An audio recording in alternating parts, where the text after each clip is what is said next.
Now, as gunshots echo across the wind-swept, snow-covered reaches of the wild Northwest, Quaker puffed wheat and Quaker puffed rice, the breakfast cereal shot from guns, present the challenge of the Yukon. It's Yukon King, swiftest and strongest lead dog of the Northwest, blazing the trail for Sergeant Preston of the Northwest Mounted Police in his relentless pursuit of lawbreakers. On, King! On, you huskies!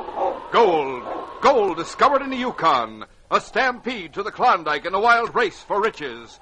Back to the days of the gold rush, with Quaker puffed wheat and Quaker puffed rice, bringing you the adventures of Sergeant Preston and his wonder dog Yukon King as they meet the challenge of the Yukon.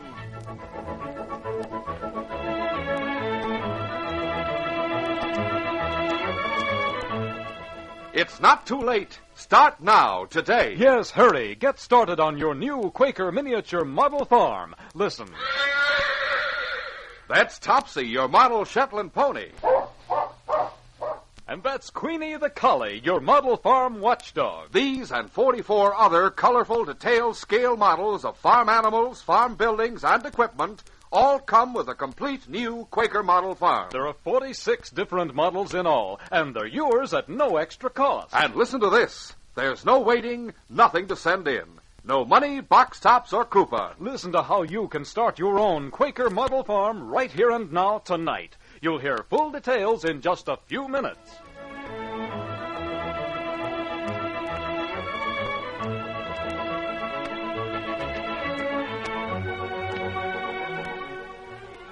There was gold to be had by panning Scotch River, but the rugged mountain country would not give up her treasure to a weakling. The approaching winter made the wind-swept region bitterly cold. One by one, the men packed up their gear and set out on the long trip to Dawson. Tom Farnham and his partner Lefty Morris had been in the Scotch River country, but they lacked both industry and courage. Empty-handed, they were on the back trail. Tom was in an ugly mood. Of all the fool ideas, going up the Scotch River. I don't know why I listened to you, Lefty. You listen to me because you wanted to strike it rich.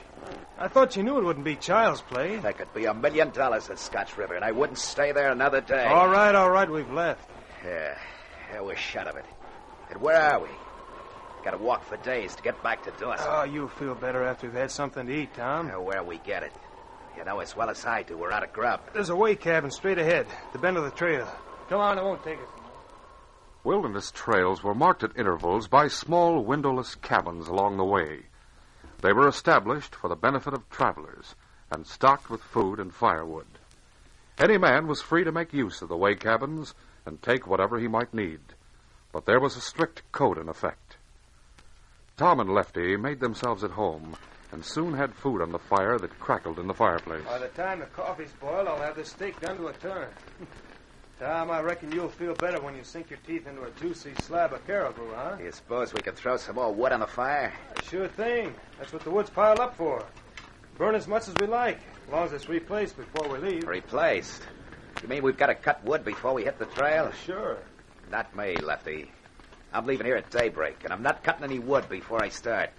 All right, Tom. I'll cut some wood. Who stocked this place with victuals? Everyone. Sort of unwritten law. Any pilgrim is welcome to whatever he needs in a cabin like this, but he's expected to put back as much or more than he takes. You mean we're supposed to come back here? Oh, not here especially. Maybe before we hit the next cabin, we'll be able to shoot some game. That being the case, we'll take it with us. Eat what we want, leave the rest for the next guy. If we got any extra coffee or something like that, we could leave that too. You know, Lefty, I'm beginning to get an idea. What do you mean? We left Scotch River on mighty short rations. We'd had a tough time if we hadn't stopped here. Never make Dawson unless we manage to shoot some food. Most everyone who leaves Scotch River has to stop at this place. Ain't that right? Sure. Well, supposing a man got to this cabin and didn't find any food, then what would he do? Tighten his belt, I reckon. He'd be plenty hungry before he got to the next cabin. Suppose there wasn't no food in that one. Mighty little chance of that, Tom. But just suppose. Well, if he couldn't shoot something to eat, he'd be in a tough spot. I figured he'd be just about ready to pay any price for food. He sure would. He could have his pockets bulging with gold. But it wouldn't do him a bit of good if he starved on the trail of Dawson. He'd be willing to give at least half of that gold for food enough to see him through. Hey, Tom, what are you getting at? We went up the Scotch River to act on your idea, Lefty. Now it's my turn to have an idea. Now, listen, if your idea is what I think it is... Let those sourdoughs freeze and starve to get gold from Scotch River. Lefty, we can have our share without lifting a hand. Oh, no. All we got to do is clean out this cabin, pack all the food there is, and take it with us. We couldn't carry it all. We can pack it and drag it on a line. We'll do the same with all the grub that's in the next cabin. Tom, we can't get away with it. It's a hanging crime in these parts. Same as horse stealing in the States. Look at all the horse thieves that have got their necks stretched. There's also some horse thieves that got mighty rich, then went back east to live the life of millionaires. Yeah. Well, Tom, do you think we can really get away with it? We'll get away with it. When those sourdoughs get into Dawson and tell about finding no grub in the way cabins, tell about us taking half their gold for We food. won't have to get away with it for very long. We'll make a quick cleanup, then head for the States. Now, come on. Get together all the grub in this place. We'll get it packed to take along with us when we start out at daybreak. Sergeant Preston and his great dog, King, had a territory that covered a vast expanse of Yukon country. They came into Dawson and headed directly to the home of their friend, Sam Calkins, and his wife, Kate. On, King. Sakes alive, Sergeant, you're a sight for sore eyes. If you only knew how glad we are to see you, Sergeant Preston. Yes, and you too, King. It's good to see both of you. You're here ahead of time, aren't you? Yes, I've changed my route. Well, Sergeant Preston, I'm awfully glad you're here. You in trouble, Sam? Yes, I've been robbed. Robbed? Yes, Sam was robbed of almost all the gold he got in Scotch River. Is that so? That's right. I froze and starved there. I never worked so hard in all my life. But I got gold. Yes, sir, I got gold there. And if it hadn't been for the orneriest thieving skunks that ever lived, me and Kate would have had enough to take us back to the States. What happened? Well, Sergeant, do you know the country between here and Scotch River? I've been over it once. There are 3 way cabins up along the trail. There's no part of the Yukon where they're needed more. Yes, I remember the cabins. Well, on the way back, I stopped at the first one. There wasn't a smidge of food or firewood there. I had to shove on the next day on an empty stomach. I kept going, though. By nightfall, reached the next place, figuring for sure I'd find grub. But he didn't. You mean to say there was nothing to eat in either of the first 2 cabins? That's right, Sergeant. When I started out from the second one, well, I was just about licked. I was so weak from hunger I could hardly travel. What about the third cabin? The third. I couldn't believe it, Sergeant. But that one was just like the others. It was? Yes, I knew it meant the end for me. After I'd looked around and realized there was no grub, well, I fell down on the floor and cried like a baby. I was that weak. I'll see that those cabins are stocked right away. Wait a minute, Sergeant Preston. Wait till Sam finishes. I don't know how long I lay there on the floor. May have lost consciousness for a bit. But pretty soon I felt someone shaking me. I looked up, and a man in a bearskin parka was offering me a bowl of steaming hot broth. Who was he? Well, let me tell you the rest. Go ahead. He gave me the broth. Then he explained that he had a place in the woods not far away. He offered to sell me grub enough for a square meal. What? Yeah, so I could get here to Dawson. You mean he took cash for the food that saved your life? Cash. He took gold. He took most all the gold I brought back from Scotch River. That was his price for grub enough to give a starving man a meal. A man like that must be... When I got here, I found that Pete Doolittle, who'd left Scotch River a couple of weeks ahead of me, had run into the same situation. This man had sold him food and took most of the gold he'd slaved to get. I see. Jim Forsythe came into town just yesterday, Sergeant. Oh, He yeah, told... yeah. Jim Forsythe had been to Scotch River, too. What about him? Well, he had dogs and a sled, but he was short of food, the same as the rest of us. He didn't have much gold. Not enough to satisfy that buzzard. What happened to Forsythe? He had to swap everything that was on his sled for food. He had a lot of camping equipment, blasting powder that was left over, and things like that. Sam, why haven't you men done something about this situation? Why haven't you gotten together and gone up to look for this man? Well, there's been some talk of it, Sergeant, but we just haven't gotten around to it. Besides, the chances are he'd see us coming and light out. That's true. And we're so doggone glad to be back in Dawson that none of us has got the stomach to go out on the trail again. Do you know the man who robbed you? I remember seeing him. He and a partner spent a few days around Scotch River. So he has a partner. He had. I don't know whether he still has or not. What's his name? He was called Tom Farnham. His partner was Lefty something or other. I don't remember his last name. Those two have a lot to account for. Sam, I'm going to bring them back to Dawson. Maybe you better take some men with you, Sergeant Preston. I think King and I can handle the situation. I'll leave my dog team here. But you'll have to be careful, mighty careful. There's a wide valley just this side of the third cabin. It's open country. You'll be seen long before you get to the place where Farnham is waiting. Yes, I remember that valley. Tom's right, Sergeant. They might shoot you when they see you coming. I'll take my chances. Tom and Lefty had built a very small cabin in the woods not far from the third way cabin. It was strategically placed so they could watch the trail from Scotch River and be ready for travelers, while at the same time they maintained a watch on the valley to the south. It was Lefty who first saw two dark, distant specks against the snow. Hey, Tom, someone's coming. I've been expecting it. How many are there, Lefty? Well, I just see two figures. Wait till I get the binoculars focused on them. I'll tell you more about them. Well, those binoculars come in right handy. So do a lot of other things we got off the sled of that last pilgrim. What do you see? Well, hey, Tom. Tom, this is worse than we figured. What do you mean? You said we'd be ready for any of the men who would come up from Dawson looking for us. We are ready, and you know Yeah, we're ready for townsmen. But, Tom, that's a Mountie coming this way. Just one? Just one, and a dog. All right. We'll deal with a Mountie just as I said we'd deal with a townsman. Oh, no. Don't start that again. But, Tom, when it comes to killing a Mountie... Take it easy, Lefty. There'll be no one to prove it's murder. As a matter of fact, I don't think anyone will be able to prove that the Mountie's dead. What do you mean by that, Tom? Come on inside. I'll tell you. Now, to prove a man is dead, there's got to be a body. Isn't that right? Yeah, sure. What do you think would happen to a man who has about 3 pounds of blasting powder set off beneath his feet? Blasting powder? There was blasting powder as well as a few other things on that sled we got.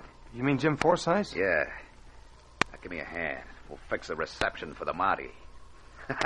A hot reception.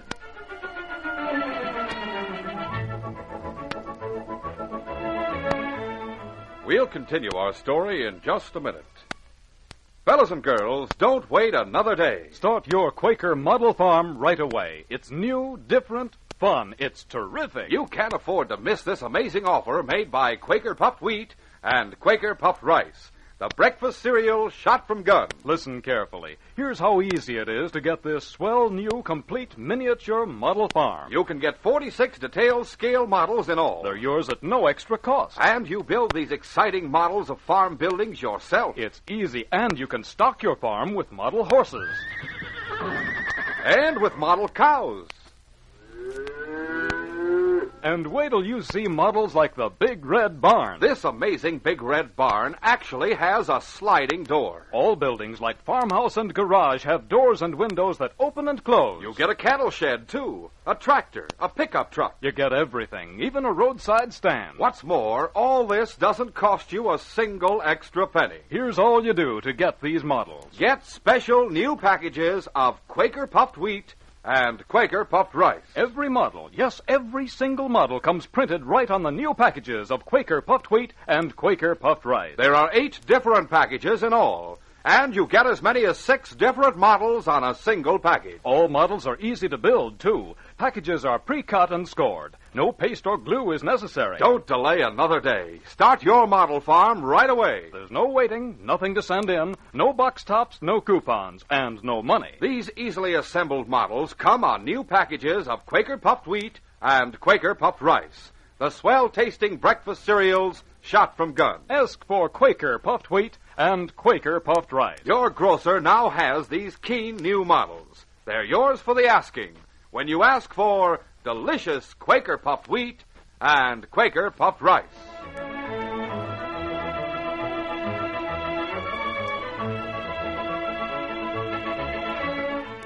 Now to continue our story.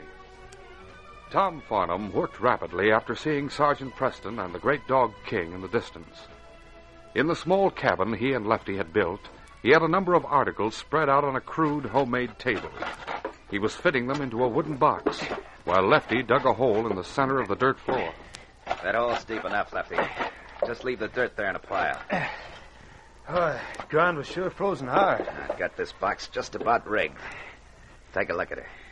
Hey, it's pretty tricky to me. I've got the blasting powder here in the bottom of the box.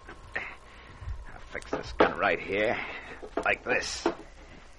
It's a lucky thing the gun has a hair trigger. You got a string tied to the trigger. That's right. There's one cartridge in the gun. Took the lead out of the cartridge. When the gun's fired, it'll set off the blasting powder. Now, the clock goes right here. Wind her up. It's 5 minutes past 3 now.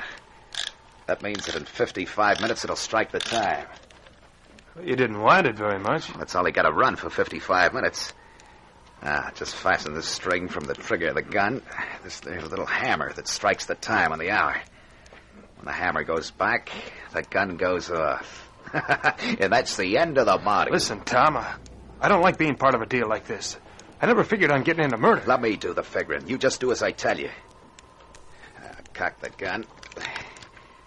The bomb's all set. Close the box. I wish you'd think this over a little bit. Maybe we can stall a Mountie off, Stand Tom. aside so I can put this box into the hole you took. But hang it all, Tom. Shut up. Just fits. Grab that spade and fill in the hole.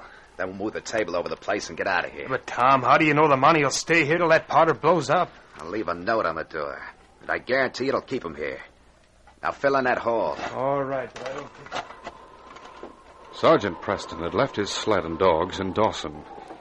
He and King reached the first of the way cabins and found it barren of food. There were a number of footprints in the snow. It took but a few moments to follow these to a smaller cabin, a newly built one back among the trees. The trained eye of the Mountie read the footprints in the snow before he saw the note that was fastened to the door. Well, King, it looks as if the men who live here have gone away. Started out in different directions.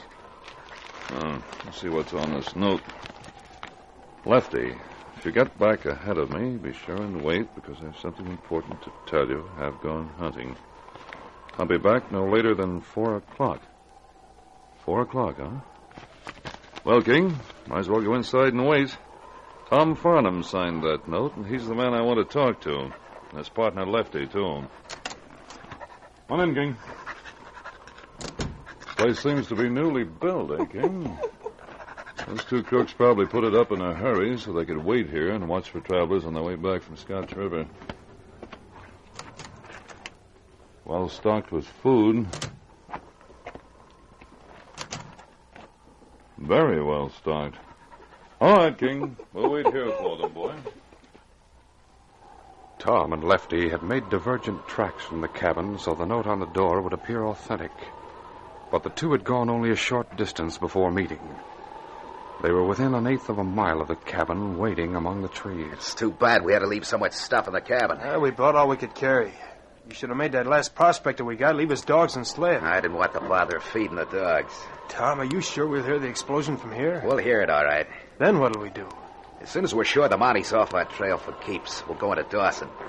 Get a sled and some dogs and strike out for another part of the country. But you said we'd go back to the States. I figured we could stay here longer and collect from more of those prospectors from Scotch River before we had to pull stakes. We did pretty well from those three. A few $1,000s worth of gold. I want 10 times that much. We'll get it, too. But you think it's dangerous to go into Dawson for supplies?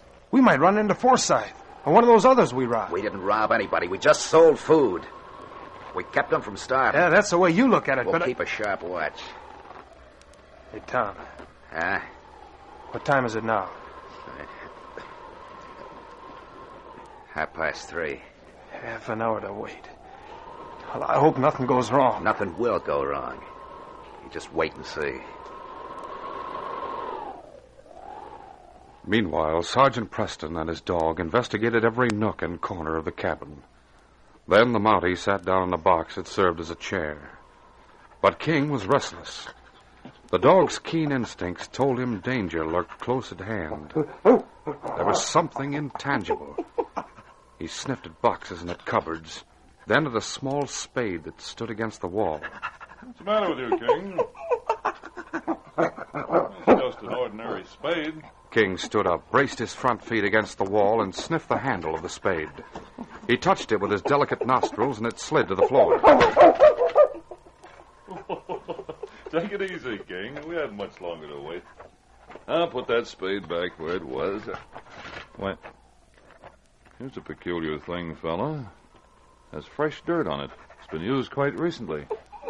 When King saw his master examining the spade, he felt that he was on the right track. The spade had some relationship with the dog's uncanny feeling that both he and Sergeant Preston were in jeopardy. Still holding the spade, the Mountie examined the dirt floor of the cabin. King found a place beneath the table where the dirt had been disturbed and patted down. He started whimpering and digging. King, I wonder if you've found something. Let's have a look. Now stand back, boy. I'll move this table. Tom and Lefty waited with growing impatience for the sound of the explosion. A half an hour passed, and then another 15 minutes. Tom looked at his watch for the 5th time, then closed the lid with a decisive snap. Something's gone wrong. Yeah, it's way past 4 o'clock. Yeah, that flash should have gone off 15 or 20 minutes ago. I think the Mounties still at the cabin. Maybe the clock stopped. What are we going to do, Tom? We can't wait here much longer. It's getting colder every minute. We've got to go back to the cabin. Oh, no, not me. Maybe that blast was delayed. Maybe it'll go off any second. I don't want to get blown to Kingdom Come. Maybe you'd rather stay here and freeze to death. Couldn't we just pull stakes, get away from here, and not come back? Leave that Monty trying to track us down? No, sir. But, Tom, maybe he isn't looking for us at all. We don't know that he wants to arrest us. I'm going to find out. I don't like to leave loose ends dangling. I'll go on alone, Lefty. You come after me. When I get to the cabin, you come close enough to cover me if I need help. But if you know what's good for you, don't let me down. Tom set out, following his own back trail in a roundabout route to the cabin. King barked violently as he opened the door. Hey. Quiet, King. Quiet. Monty. That dog. Take it easy. No cause for alarm. The dog won't hurt you. What are you doing here? Close the door and sit down, Lefty. You're calling me Lefty. Isn't that right? Is that what your partner calls you? How did you know? When I came here, I found this note fastened to the door. It's addressed to Lefty and signed by Tom. Do you know where Tom went? Well, according to this note, he went hunting. It says he'll be back. I'll have to wait here. I guess he expected you back before 4 o'clock, didn't he? Yeah, come to think of it, he did. But how'd you know that? He had a death trap set for you? What did you say? A death trap? Look at this box. I'll open it. What's that? This clock here strikes the hour. There was a string tied from the hammer of the clock to the trigger of this gun. I removed the string. Otherwise, the gun would have been fired into blasting powder at the bottom of the box. It was set to go off at 4 o'clock. Tom left that note to be sure you'd stay here until then. Where'd you find the box? My dog King pointed it out for me, buried beneath the table. Ah, I see. There was silence in the room, broken only by the ticking of the clock. Tom knew he had been mistaken for his partner. He looked at the clock, and then at the floor, and back at the clock again, while he considered his next move. He decided to act out the role Lefty would be expected to play. So my partner was going to double-cross me, eh? Going to kill me. Why, that ornery... Wait till I get my hands on him. The law will take care of him for you, Lefty, if you'll cooperate.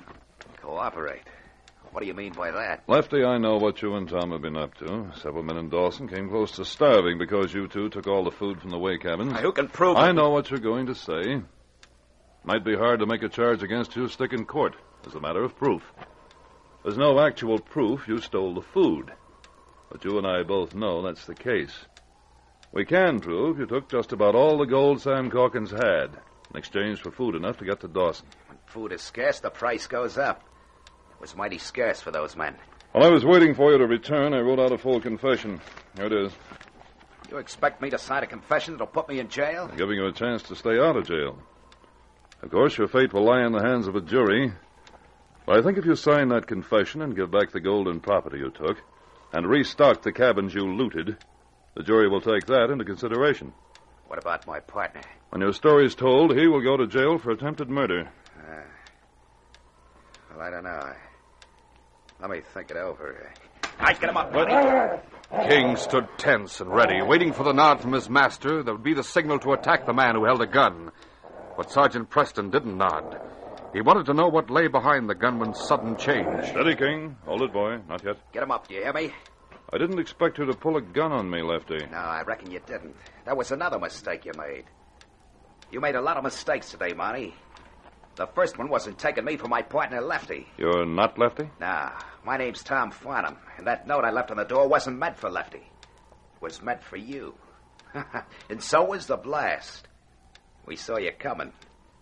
I figured the note would keep you here till the blast went off. So you're Tom Farnham, eh? Well, what I said about you still goes. You're headed for jail, and the charge is attempted murder. No, I won't need your confession. Moreover, you needn't look for mercy from any jury. The law's tough with men who plot the murder of a Northwest Mounted policeman. There you talk, you'd think you were the one holding the gun. You won't shoot. As it stands now, you'll go to jail for attempted murder. Shoot me and you'll hang. The Yukon Territory's large, but it's not large enough to hide in. You'll be found. Come on in, Lefty. Hold it, King. Quiet, boy. I got a gun on him, Tom. I wondered where you were. Well, now you know, Mountie. We'll tie him up, Lefty, then set this bomb all over again. This time we won't have to bother burying it. You see, Marty, if there's enough left of you to be found, it'll be hard for any jury to prove you were murdered. You thought I'd shoot you and leave a bullet hole, eh? Well, that was just one more mistake on your part. Get that rope over there, Lefty. Sure. As you said, I seem to have made a lot of mistakes today. But you know, Tom, there's one I did not make. Yeah? My dog King nearly went for you when you pulled a gun. If I hadn't held him back, your partner outside might have come in shooting. But now your partner's here in the room. And King and I, between us, can take both of you. Oh, you can't, eh? Well, I'd like to... On, King! King had been tense like a tightly drawn bow. He sensed what was coming and was in the air before his master could complete the command to attack. Sergeant Preston, too, went into action. His gun came up like lightning. He fired a split second before Tom, and as he fired, he threw himself to one side. Tom's shot went wild, but the Mounties' bullet found a mark. Take him off! Take him off! Help me! He'll kill me! King's jaws closed on Lefty's gun arm like a bear trap. Lefty, knocked off balance, went down with the mighty dog on top. Tom staggered from the impact of the bullet. His right arm hung useless, but he regained his balance, and with his left hand snatched the knife from his belt. I'll get you, Marty. Sergeant Preston closed in, dodged the knife, and shot out his fist in a stunning blow. That should do it. All right, King. I'll take his gun. Stand back, boy. Get up, Lefty. The fight's over. You too, Farnham, on your feet. King, stand guard, boy, while I bandage this wound. And we'll take these two into Dawson with the gold they've stolen. I guess Sam Calkins and the others who were robbed will be glad to help return the food to the way cabins in exchange for their gold. Dog! If it hadn't been for that butt, Marty, you'd have been sitting here waiting for the explosion and send you to Kingdom Come. You're right, Farnham. You're quite right. I can thank King for saving my life. Yes, King. I can thank you for saving my life twice. This case is closed, boy.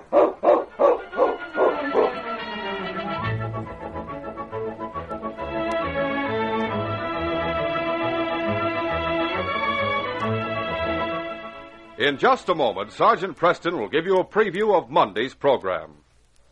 Hurry, hurry, time's a-wastin'. Yes, hurry to your grocer. Look for special new model farm packages of Quaker puffed wheat and Quaker puffed rice. Start building your complete miniature model farm now. You get as many as 6 different, easily assembled, exciting models on a single package. That's on the new packages of the cereals shot from guns. There's no waiting, no extra cost. Get in on the fun. Start building yourself a swell model farm without delay. These new models come only with delicious Quaker puffed wheat and Quaker puffed rice. They're waiting for you now on your grocer's shelves. So hurry. These radio dramas, a feature of the Challenge of the Yukon Incorporated, are created and produced by George W. Trendle and directed by Fred Flowerday. This story was written by Franz Stryker. The part of Sergeant Preston is played by Paul Sutton. They are brought to you every Monday, Wednesday, and Friday at this same time by Quaker Puffed Wheat and Quaker Puffed Rice, the breakfast cereal shot from guns. Listen Monday when Sergeant Preston and Yukon King meet the challenge of the Yukon in the adventure of Escape to the North. When Rita O'Day disappeared from Mrs. Carson's boarding house, King and I started after her. We found she'd been captured by outlaws who were ready to commit murder. And following their trail to the north meant facing danger and the threat of sudden death every minute. It was one of the most exciting cases we ever encountered. Be sure to hear this thrilling story Monday. Till then, this is J. Michael wishing you goodbye, good luck, and good health from Quaker Puffed Wheat and Quaker Puffed Rice. So long.